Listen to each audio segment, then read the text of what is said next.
Hello everyone, today we are discussing about acid secretion in stomach. Acid is secreted by parietal cell जिसको oxyntic cells भी बोलते हैं. Stomach में mucosal layer में जो parietal cell present होती है वो क्या करता है, एचसीएल या गैस्ट्रिक एसिड का सिक्रेशन करता है. जिसका मेन पर्पस क्या होता है स्टमक एसिड का, वो क्या करता है पेप्सिनोजन को पेप्सिन में कन्वर्ट करने के लिए, एक्टिवेशन के लिए क्या करता है, जो पेप्सिनोजन इनएक्टिव फॉर्म में रहता है उसको एक्टिवेट करता है और किस में कन्वर्ट करेगा, पेप्सिन में. तो पेप्सिनोजन कब एक्टिवेट होता है, जब एचसीएल के कांटेक्ट में आता है तब वो पेप्सिन में एक्टिव पेप्सिन के फॉर्म में आए. देन ये एक्टिवेट होकर क्या करेगा, जो भी हमारे प्रोटीन है उसका ब्रेक डाउन करेगा. Activated pepsin is a strong proteolytic enzyme. जो एक्टिवेटेड पेप्सिन होता है वो एक स्ट्रॉन्ग प्रोटियोलाइटिक एंजाइम होता है. Stomach wall have a protection against pepsin and HCl action while other part of the GIT not protected. Stomach is the only part of GIT which has a lower pH. अब stomach की wall जो होती है वो क्या करती है, उसके पास क्या एक म्यूकोसल लेयर होती है जो क्या करती है, पेप्सिन और एचसीएल से क्या करती है, उसको प्रिवेंट करती है या उनको प्रोटेक्ट करके रखती है. क्योंकि जो म्यूकोसल लेयर होती है वो हमारी कहाँ पे होती है, स्टमक की वॉल पे होती है. जबकि एचसीएल और पेप्सिन क्या करते हैं, हमारे फूड को डाइजेस्ट करते हैं बट स्टमक की वॉल को वहाँ पे कोई हार्म नहीं करते. तो स्टमक क्या है हमारा, स्टमक के आउटर साइड में क्या है, एक प्रोटेक्शन लेयर है जिसमें पेप्सिन प्रोटेक्शन लेयर है और पेप्सिन और एचसीएल सिर्फ खाने को क्या करेंगे, फूड को ब्रेक डाउन करेंगे और उसके डाइजेशन में हेल्प करेंगे.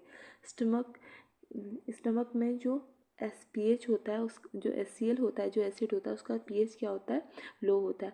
अब बात करते हैं mechanism of gastric acid formation and secretion की. हमें पता है कि गैस्ट्रिक एसिड का सिक्रेशन कहाँ पे होता है, पैराइटल सेल में. लेकिन अब इसकी बात करते हैं फॉर्मेशन की.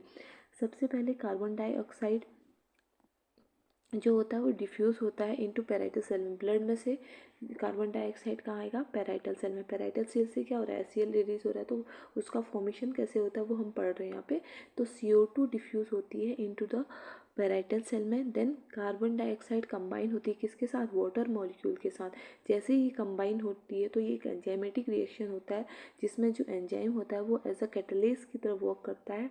किसकी प्रेजेंस में, जिसका नाम है कार्बनिक अनहाइड्रेज एंजाइम की प्रेजेंस में, जो कि क्या बनाता है, फॉर्म करता है कार्बनिक एसिड फॉर्म करता है. तो CO2 जब डिफ्यूज़ होता है पैराइटल सेल में वो, देन उसके बाद वो कंबाइन होके किसके साथ, वाटर मॉलिक्यूल के साथ इन द प्रेजेंस ऑफ कार्बनिक अनहाइड्रेज की प्रेजेंस में क्या बनाता है, कार्बनिक एसिड फॉर्म करता है. अब कार्बनिक एसिड क्या होता है, डिसोशिएट होता है बाइकार्बोनेट आयंस और हाइड्रोजन आयंस में. ये क्या होता है, इसका ब्रेक डाउन होता है. देन ये बाइकार्बोनेट आयन और हाइड्रोजन आयन ब्रेक डाउन होने के बाद जो बाइकार्बोनेट आयन है वो ट्रांसपोर्टेड के थ्रू कहाँ जाता है, वापस से ब्लड स्ट्रीम में जाता है. जिसमें जिसमें क्या होता है, जो एंटीपोटर प्रेजेंट है हमारे पैराइटल सेल में वो क्या करता है, बाइकार्बोनेट को बाहर ब्लड में भेज देता है और वहाँ से क्लोराइड चैनल ब्लड में से कहाँ पे पहुँचता है, पैराइटल सेल में पहुँच जाता है. और हाइड्रोजन पोटेशियम पंप जो होता है वो, उसका काम क्या होता है, जो पैराइटल सेल के सरफेस में प्रेजेंट रहते हैं वो क्या करते हैं, हाइड्रोजन को हाइड्रोजन को हाइड्रोजन और पोटेशियम पंप के थ्रू क्या करता है, वापस ल्यूमन में भेजता है H पॉजिटिव आयन को और वहाँ से पोटेशियम आयन क्या होता है, पैराइटल सेल के अंदर आ जाता है. और क्लोराइड आयन क्या होता है, क्लोराइड चैनल्स के थ्रू क्या करता है, ल्यूमेंस में प्रेजेंट रहता है. स्ट्रक्चर के थ्रू समझते हैं. ये ब्लड वेसल्स है, ये पैराइटल सेल है और ये ल्यूमन साइड है. अब बात करते हैं यहाँ पे CO2 जो प्रेजेंट होती है वो कहाँ आती है, पैराइटल सेल में.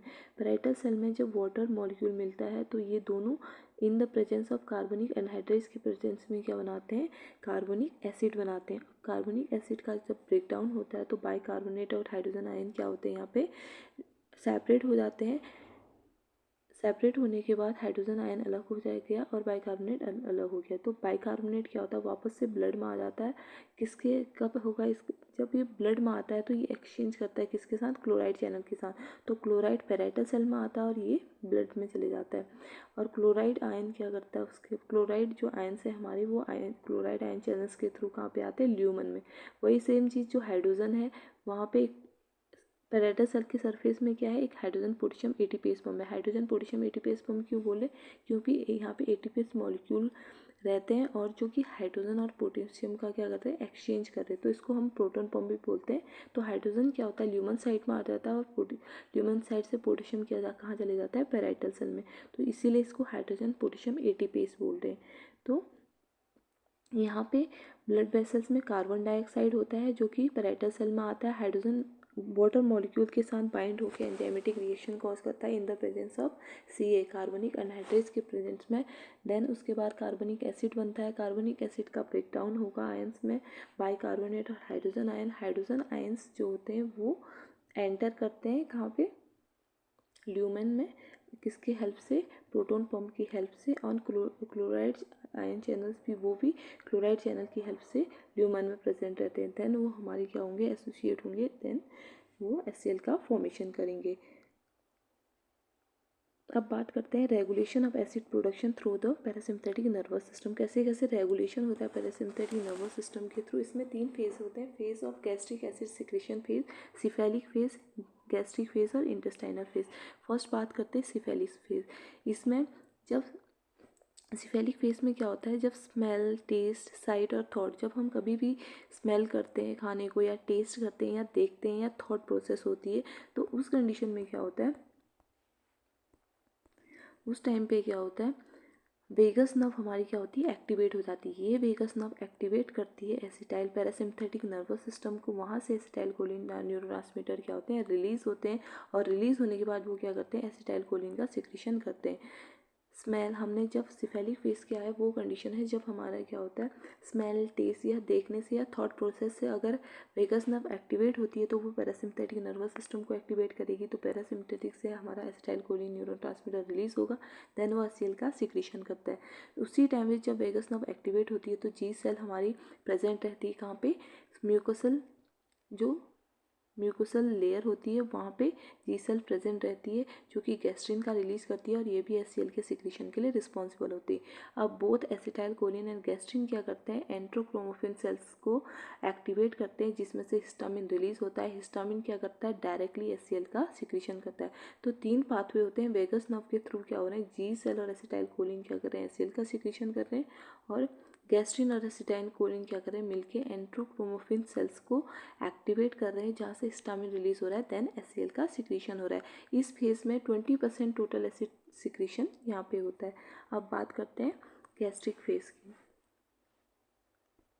गैस्ट्रिक फेज में जब खाना स्टमक में चले जाता है तो इसमें 70% टोटल एसिड का सिक्रीशन होता है। जब खाना हमारे डाइजेशन के लिए चले जाता है स्टमक में, तब उस कंडीशन में वेगस नर्व एक्टिवेट होती है जो क्या करती है, एसिटाइल कोलिन को क्या करती है, पैरासिम्पथेटिक नर्वस सिस्टम को एक्टिवेट करती है। एसिटाइल कोलिन रिलीज होता है तो HCl का सिक्रीशन करता है। अब इधर भी जी सेल जो एंडोक्राइन सेल है ये क्या करेगी, गैस्ट्रिन का सिक्रीशन करेगी। गैस्ट्रिन ब्लड में जाएगा, ब्लड के थ्रू वो कहाँ जाएगा, पर्टिकुलर पैराइटल सेल में जाएगा और वहाँ पे HCl का सिक्रीशन करेगा। तो यहाँ पे भी सेम चीज़ है, वेगस नर्व जो करती है जी सेल और एसिटाइल कोलिन का रिलीज करती है, देन HCl के सिक्रीशन के लिए रिस्पॉन्सिबल होती है। वहीं डी सेल क्या करती है, सोमेटोस्टेटिन जो हार्मोन है उसका सिक्रीशन करती है। ये क्या करती है, HCl के लेवल को मेंटेन करके रखती है। अब थर्ड फेज है इंटेस्टाइनल फेज।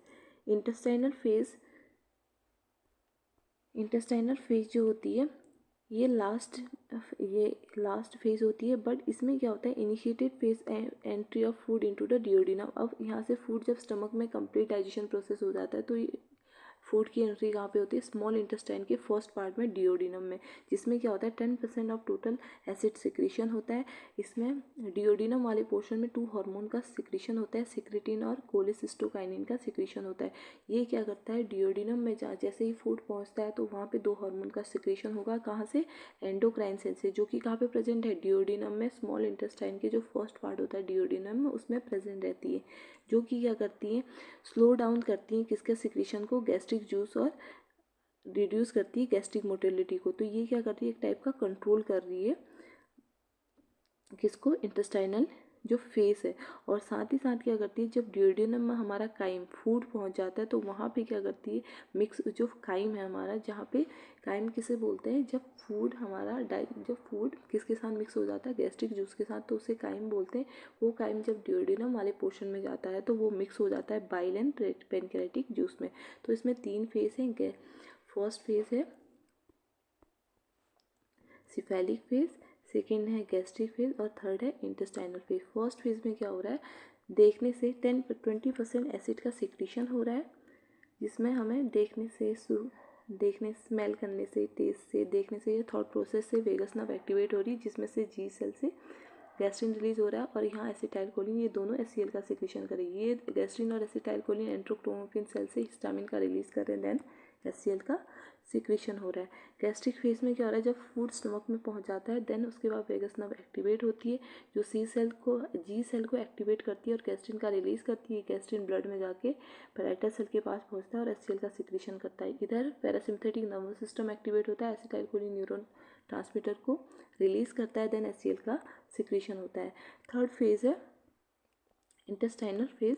इंटेस्टाइनल फेज जो होता है, जब फूड ड्यूडेनम में पहुंच जाता है तो वहाँ पे 10% टोटल एसिड सिक्रीशन, तो स्टमक में 10% टोटल एसिड का सिक्रीशन होता है। इसमें जो ड्यूडेनम वाला पोर्शन है जहाँ पे फूड जा रहा है, वहाँ पे दो हार्मोन सिक्रेट होते हैं एंडोक्राइन सेल से, जिसको बोलते हैं सेक्रेटिन और कोलेसिस्टोकाइनिन। इनका काम होता है बाइल एसिड और पेनक्रियाटिक जूस को रेगुलेट करना, ताकि वो काइम के साथ मिक्स होके आगे डाइजेशन प्रोसेस होगा।